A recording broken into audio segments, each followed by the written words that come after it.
CSK versus KKR. Pappampatti அணி மிகவும் பரிதாப நிலையில் உள்ளது அப்படின்ற மாதிரி தான் என்னோட மனக்குமுறலும் இருக்கு. அதே மாதிரிதான் மொத்த சிஎஸ்கே ஃபேன்ஸோட ரியாக்ஷன்ஸ் இப்படி இருக்கு. இப்போ எக்ஸாக்டா நான் இந்த வீடியோ பேசிட்டு இருக்க டைம் வந்து 10:28 கரெக்டா இந்த டைமிங் பாத்தீங்கன்னா 10:28க்குலாம் மேட்சை முடிச்சு விட்டாங்க. 11:15 11:30 மணி வரைக்கும் போக வேண்டிய மேட்ச் சிஎஸ்கே 20 ஓவர் ஆடிச்சு, கேகேஆர் 10 ஓவர் ஆடினாங்க. எனக்கு எப்படி ஃபீல் ஆகுது அப்படின்னா, சில மேட்சஸ்லாம் நடக்கும் ஏரியால, அதாவது நல்ல பயங்கரமான டீம் வந்து ஓப்பனிங் இறங்கி நல்லா பேட்டிங் ஆடுவாங்க, அவங்களே நல்ல போலிங் வச்சிருப்பாங்க, அவங்களே அதை வந்து செகண்ட் ஹாஃப்ல போலிங் போட்டு முடிச்சு விட்டு போயிடுவாங்க. அந்த மாதிரி தான் இருந்தது இன்னைக்கு மேட்ச். அதாவது ரொம்ப பயஸ்டா இருந்த மாதிரியே இருந்தது. ஐபிஎல் இஸ் இந்த ஐபிஎல் வந்து சிஎஸ்கேக்கு ஃபேவர் இல்லை. First of all rest in peace. யாருன்னு பாத்தீங்கன்னா, ரெஸ்ட் இன் பீஸ்ன்றதோட மௌன அஞ்சலி அப்படின்னு கூட சொல்லிக்கலாம். யார் யாரெல்லாம் கிரவுண்டுக்கு ஆயிரக்கணக்கில் இல்லை சில பேர்லாம் லட்சக்கணக்கில் 10-15 டிக்கெட் வாங்கி கொடுத்து போனவங்களுக்குலாம் எல்லாருக்குமே வந்து ஒரு மௌன அஞ்சலி.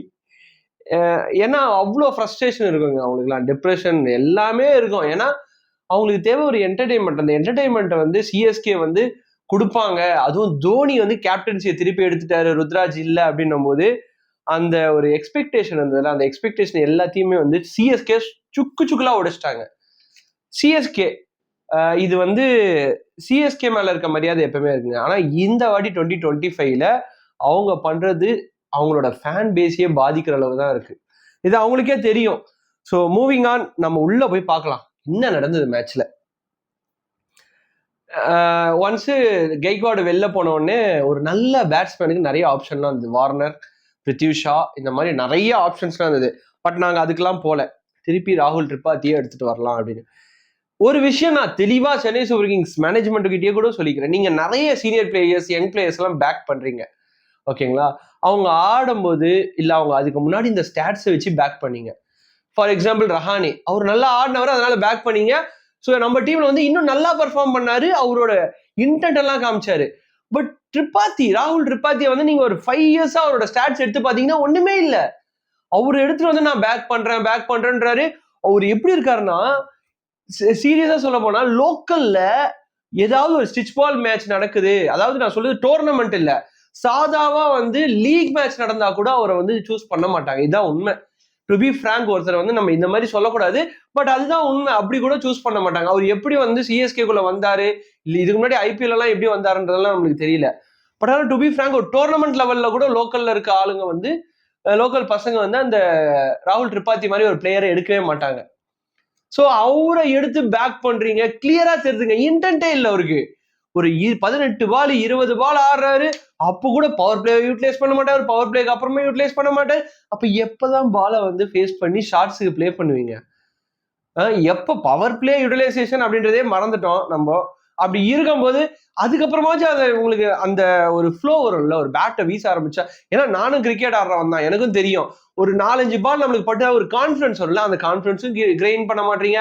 அதுக்கப்புறமா வந்து சரி ஓகே இவ்வளவு பால் ஃபேஸ் பண்ணிட்டோம், ஏதாவது இன்டென்ட் காமி, அதையும் பண்ண மாட்டீங்கன்னா அப்புறம் எதுக்கு அங்க 50,000 பேர் 60,000 பேர் வந்து ஸ்டேடியம்ல பாக்குறவங்களுக்கு எல்லாம் என்ன, என்கிட்டயே பேட்டை கூட அந்த வேட்டையாடு விளையாடுற படத்துல வர மாதிரிதான், அந்த கத்தி என்கிட்ட கொடு, நான் எப்படி வந்து விளையாடணும் சொல்லி காமிக்கிறேன், அந்த சம்பவம் எப்படி பண்ணும் அப்படின்ற மாதிரி தான் வேட்டையாடு விளையாட்டு டைலாக் தான் ஞாபகம் வருது. நிறைய ப்ரொஃபஷனல் கிரிக்கெட்டர்ஸ்க்கு சிஎஸ்கே மேட்ச் பாக்குறவங்களுக்கு தெரியும் அது எப்படி இருந்தது அப்படின்னு சொல்லிட்டு. ஸோ இந்த சைட்ல இவரு, அந்த சைட்ல வந்து ரச்சின் கான்வே எடுத்த உடனே அவுட். அவங்க இன்டென்ட்டாச்சும் காமிச்சாங்க அட்லீஸ்ட் அடிக்கணும்னு. 6 ஓவருங்க, 6 ஓவருக்கு இவங்களே ஒரு ரெக்கார்டு வைப்பாங்க. 30 ரன் தான் வந்து லோவஸ்ட் ஸ்கோர், இவங்களே அதை பிரேக் பண்றாங்க, 31 ரன் அடிச்சு சிஎஸ்கே. ஸோ இதெல்லாம் கூட மன்னிச்சு விட்டுலாம். சரி ஓகே, நீங்க ஃபர்ஸ்ட் 10 ஓவர் தான் அடிக்கிற, எதுக்கு விக்கெட்டும் விடுறீங்க? விக்கெட் விடுறீங்க வர்றது தீபக் கூட ரொம்ப ரொம்ப இன்டென்ட்டே இல்லாத ஒரு ஷாட். அடுத்தது ரவீந்திர ஜடேஜா, அதுக்கப்புறம் அஸ்வினை எதுக்கு இறக்குனீங்கன்னே தெரியல, முன்னாடியே ப்ரமோட் பண்ணி இறக்கிட்டீங்க. இப்படி வந்து அதாவது நீங்க எடுக்கிற டிசிஷன் எல்லாம் கரெக்டாவே முடிஞ்சிட்டா பரவாயில்ல, நான் எடுக்கிற டிசிஷன் எல்லாமே தப்பா போய் முடியும் போது கொஞ்சம் பேட்டிங் ஆர்டரையாச்சும் பார்த்து அனுப்பலாம். அடுத்தது ஃபைனலா தோனி, அந்த மனுஷன் என்னதாங்க உங்களுக்கு பண்ணுவாரு? சிஎஸ்கே இந்த ஒரு பிராண்டு கிட்ட மாட்டிட்டு அவர் படுற கஷ்டம் இருக்கே. ஒன்னு அவர் 6 அடிக்கல, இல்ல அவுட் ஆயிட்டார் அப்படின்னா அதுக்கு ஒரு பேச்சு பேசுவாங்க. அப்படி இல்ல அவர் பேட்டிங் வரலன்னா அதுக்கு ஒரு பேச்சு பேச போறாங்க. ஏன்னா நானே கூட பேசியிருக்கேன், ஓகேங்களா? இப்ப பேசுற இந்த வாயை கூட மாத்தி பேசும். அப்படி இருக்கும்போது அவர் மேல ஃபுல்லா நம்ம வந்து ஹெவியா டிபெண்ட் பண்ண முடியாது. ஏன்னா அவரால் என்ன கேப்பபிலிட்டி இருக்கோ இந்த வயசுல அதை தான் பண்ண முடியும். இப்படி எல்லாத்தையும் விட்டீங்க, கடைசியா நூர் அகமது வரைக்கும் பேட்டிங் ஆட வச்சிட்டீங்க. நடுவில் ஒரு முக்கியமான கேரக்டர் சிவம் தூபே, அவரு பண்ணாரு இந்த மேட்ச்ல. அவரு வந்து அவள்தான் ஒரு ஷெல்லுக்குள்ள போயிட்டாரு, எல்லாருமே அவுட் ஆயிட்டாங்க, நான் என்ன பண்றது, நம்மளும் டொக்கு வச்சு ஏதாவது பண்ணலாம் அப்படின்னு சொல்லிட்டு ஏதோ அப்படி இப்படி தேத்தி கொஞ்சம் ரன் எடுத்துட்டு வந்தாரு சிவம் தூபே. கடைசியா ஒரு 104 ரன்னு. ஆனா ஒன்னு சொல்றேங்க, என்னதான் சிஎஸ்கே டீம் இந்த இடத்துல வீக்கா இருந்தாலும் கொல்கத்தா நைட் ரைடர்ஸோட போலிங் அந்த அளவுக்கு strong. For example Sunil Naren, Varun சக்கரவர்த்தி, மொயின் அலி, ஹர்ஷத் ராணா, இவங்க எல்லாருமே தெரிக்க விடுறாங்க. அதாவது ஸ்பின் ஒண்ணுமே பண்ண முடியல, நீங்க 7 விடமா சுத்தினாலே முடிஞ்சிச்சு. நம்ம ஊர் பையன் வருண் சக்கரவர்த்தியே வந்து எடுத்து கொடுத்துட்டு போயினே இருப்பாரு. அந்த அளவுக்கு ஒரு ஸ்ட்ராங்கான பவுலிங் லைனப். இதுக்கு நடுவுல வந்து ஒரு மனுஷன் கேமியோ ஆனார், விஜய் சங்கர். அவரை வந்து உண்மையாலுமே நான் பாராட்டுவேன். ஏன்னா அவர் இது ஒரு 2 மேட்ச் முன்னாடிலாம் அவருக்கு அவ்வளோ பிளேம் இருந்தது. ஏன்னா ஆட முடியல, பேட்டு படல, பால் படலை அப்படின்னு சொல்லி நிறைய பிளேம் வந்தது. ஸோ அதை ஓரளவுக்கு ரெக்டிஃபை பண்ணி ஓரளவுக்கு ஆடினாரு, அங்கங்கே ஷார்ட்ஸ் அடிச்சாரு, ஓகே சூப்பரா இருந்தது அது. So 104 run. அடுத்தது 104 ரன்னு அடிச்சாங்க. நிறைய பேருக்கு தெரியும் அதை டிஃபெண்ட் பண்ணவே முடியாது, அதுவும் சேப்பாக்கம் பிச்சில் அப்படின்ற மாதிரி நிறைய பேர் நினைச்சாங்க.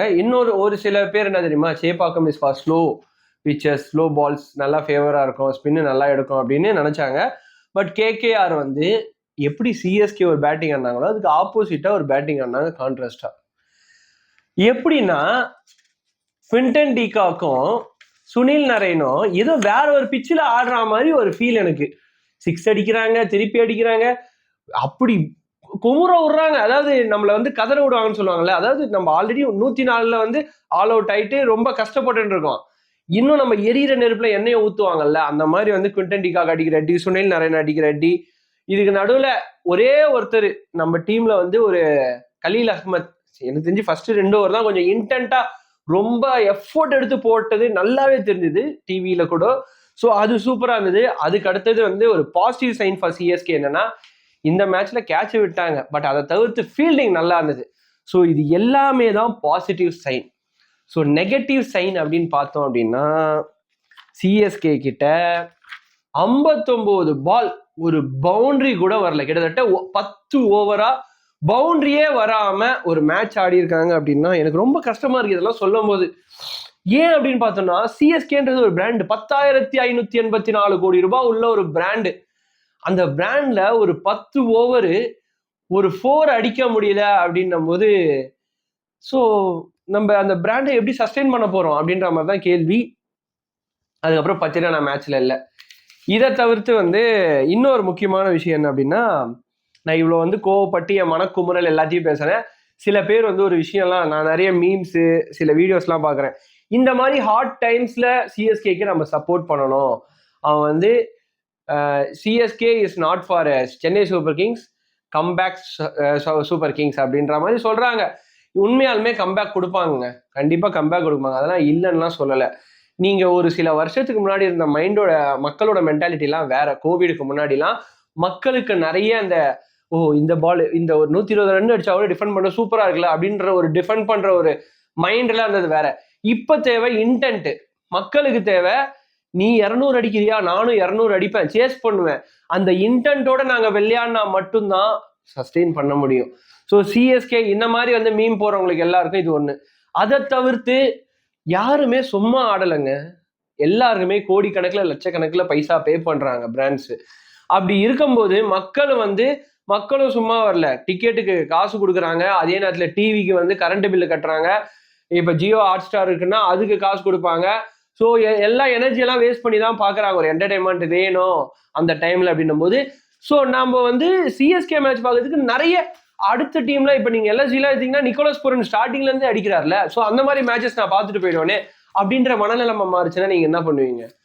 ஸோ இந்த இடத்துல வந்து காம்ப்ரமைஸ் அப்படின்ற ஒரு விஷயமே கிடையாது. நீங்க தெளிவான பிராண்ட் கிரிக்கெட் இதுக்கு முன்னாடி ஆடின மாதிரி ஆடிதான் ஆகணும் அப்படின்ற மாதிரி தான் இருக்கு.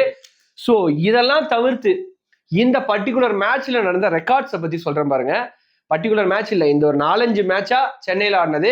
ஆர்சிபி கிட்ட 17 வருஷம் கழிச்சு தோத்தோம். அதே சமயம் வந்து டெல்லி கிட்ட 15 வருஷம் கழிச்சு நம்ம சென்னையில தோத்துருக்கோம். இதெல்லாம் விட முக்கியமான விஷயம் என்ன தெரியுமா?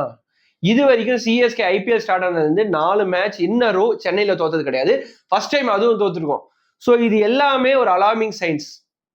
இதுக்கு மேல்பட்டும் நீங்க மாத்தல அப்படின்னா சிஎஸ்கேவோட அந்த பிராண்ட் வேல்யூ, சிஎஸ்கே இருக்கும், கண்டிப்பா சிஎஸ்கே இருக்கும், அந்த பிராண்ட் வேல்யூ இருக்குல்ல, மக்களுக்கு இருக்க ஒரு ஈடுபாடு இருக்குல்ல, அவங்க ஷிஃப்ட் ஆயிடுவாங்க. யார் அதிரடியா என்டர்டைன்மெண்ட் காட்டுறாங்களோ அந்த சைடு தான் போவாங்க. இது மக்களுக்கு இருக்க நேச்சர். ஸோ இதை நம்ம அக்செப்ட் பண்ணி தான் ஆகணும். ஸோ இதெல்லாம் காப்பாற்றணும், சென்னையை காப்பாற்றணும் அப்படின்னா என்னென்ன மாதிரி ரெக்டிஃபிகேஷன்ஸ் பண்ணலாம் அப்படின்னா மாதிரி என்னோட ஆஸ்பெக்ட்ல எடுத்துட்டு வந்திருக்கேன். கண்டிப்பாங்க ஒரு விஷயம் பண்ணணும். எப்படி இந்தியன் டீம்ல யங் பிளேயர்ஸ்க்கு சான்ஸ் ஐபிஎல் பார்த்து எடுத்துட்டு வந்து கொடுக்குறீங்களோ, அவங்க பர்ஃபார்ம் பண்றாங்கல்ல, அந்த பர்டிகுலர் பிளேஸை ரீடைன் பண்றதுனால பர்ஃபார்ம் பண்றாங்கல்ல. ஸோ அதே மாதிரி சென்னை சூப்பர் கிங்ஸ் யங்ஸ்டருக்கு சான்ஸ் கொடுங்க. லைக் நூர் அகமத், அப்புறம் கலீல் அகமத், இந்த மாதிரி ஆளுங்களுக்கெல்லாம் நீங்க சான்ஸ் கொடுங்க. பேட்டிங்லயும் அதே மாதிரி சான்ஸ் கொடுங்க. சாய் சுதர்சன்லாம் குஜராத் டைட்டன்ஸ்ல போய் என்ன அடிக்கிறாருங்க. அவரெல்லாம் நம்ம டீம்ல சும்மா உட்கார வச்சிருந்தோம் ஒரு காலத்துல. அதே மாதிரி ஷாருக் கான், அவரெல்லாம் நம்ம யூட்டிலைஸே பண்ணல. எதுக்கு நம்மளுக்கு தேவையில்லாம் அப்படின்னு சொல்லி பெஞ்ச்ல உட்கார வச்சிருந்தோம்.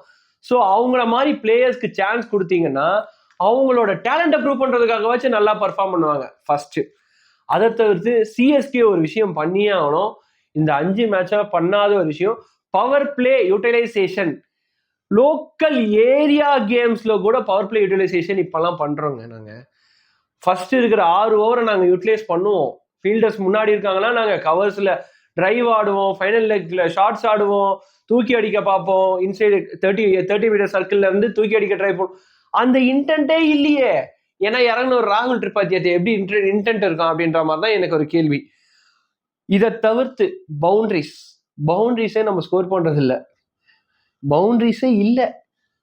கொல்கத்தா நைட் ரைடர்ஸ் அடிச்ச எல்லா ஷாட்ஸ்லயும் 10 6 கிட்ட வந்துச்சு. நம்ம ஒரே ஒரு 6 அடிக்கிறதுக்கு 11வது ஓவர் வரைக்கும் வெயிட் பண்ணிட்டு இருந்தோம். ஸோ இந்த மாதிரிலாம் இருந்தா ரொம்ப ரொம்ப கஷ்டம். டீம் இஸ் ஸ்ட்ரகிளிங், அது கண்டிப்பா தெரியுது. இதை விட கொடூரமான விஷயம் என்ன அப்படின்னா, பயோஸ்டான கமெண்டேட்டர்ஸ். ஒரு விஷயம் நம்ம டீம் கஷ்டப்படுது அப்படின்னா இந்த மாதிரி பண்ணிருக்கலாம், அந்த மாதிரி பண்ணிருக்கலாம் அப்படின்னு சொல்லி ஒரு ஃப்ரஸ்ட்ரேஷன் எல்லாம் வெளியில காமிக்காம அதை ஒரு கமெண்ட்ரியா ரொம்ப பொலைட்டா எப்படி சிஎஸ்கே அடுத்து அனலைஸ் பண்ணி என்ன பண்ணணும் அப்படின்ற மாதிரி சொல்லலாம். ஆனா ஸ்டார்டிங்ல இருந்தே ஒரு நெகட்டிவிட்டி. சப்போஸ் ஒரு 4 அடிச்சிட்டா இந்த மாதிரி ஷாட்டை பார்த்தது இல்லை, இவங்க பயங்கரமா ஆடுறாங்க, இவங்கள விட ஒரு பயங்கரமான பிளேஸ்ல அதை எடுத்து ஓரம் கட்டி வைங்க. ஒருத்தங்க ஷார்ட்ஸ் ஆடினாங்கன்னா நல்லா இருக்கு, இந்த ஷாட்டு சூப்பரா இருக்கு அப்படின்ற மாதிரி சொல்லிட்டு போனா ஓகே, இதை நீங்க ட்ரை பண்ணுங்க, இந்த மாதிரி ஃபுட் ஒர்க் பண்ணுங்க, அதெல்லாம் தான் நம்மளுக்கு முக்கியம்.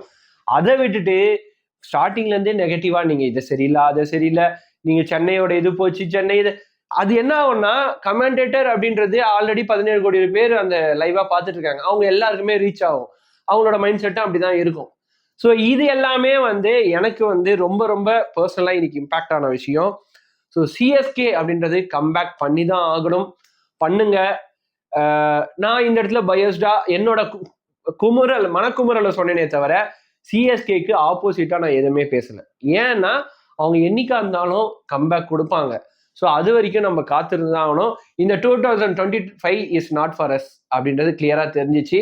அடுத்து இருக்க மேட்ச்ல ஹை ரன் ரேட்ல ஜெயிச்சா மட்டும்தான் நம்ம உள்ள போக முடியும் அப்படின்றது நிறைய பேருக்கு தெரியும். ஸோ இந்த மேட்சை பத்தி நீங்க என்ன நினைக்கிறீங்க? மெயினா ராகுல் திரிபாதி பேட்டிங்கை பத்தி என்ன நினைக்கிறீங்க? தீபக் ஹூடா பேட்டிங்கை பத்தி என்ன நினைக்கிறீங்க? முக்கியமான விஷயம், தோனி கேப்டன்சிக்கு வந்த பிறகு நிறைய மாறும் அப்படின்னு நான் எக்ஸ்பெக்ட் பண்ணேன். பட் தோனி அப்படின்றவரு கண்டிப்பா is strong in is captaincy. But players அந்த அளவுக்கு இருக்கணும். அவர் கேட்கறத கொடுத்தா மட்டும்தான் பண்ண முடியும். ஸோ அவரை பத்தி, அவரோட கேப்டன்சி பத்தி என்ன நினைக்கிறீங்க? பொதுவா சென்னை சூப்பர் கிங்ஸ் இன்னைக்கு ஆடின விதம், அது மட்டும் இல்லாம கேகேஆர் ஃபாலோவர் டார்கெட்டை சேஸ் பண்ண விதம், இதை பத்திலாம் என்ன நினைக்கிறீங்க? வேற என்னென்ன சேஞ்சஸ்லாம் எடுத்துட்டு வரணும் நீங்க நினைக்கிறீங்கன்றதெல்லாம் கமெண்ட் செக்ஷன்ல மென்ஷன் பண்ணுங்க. இது ஒரு போஸ்ட் ரிவ்யூ அப்படின்றத விட post match CSK versus Kolkata knight riders match குமுறல், இதை இப்படி வேணா எடுத்துக்கலாம். So Vijay Karthik signing off. Tata, bye, see you. மறக்காம நம்ம கனதி பேசல சப்ஸ்கிரைப்.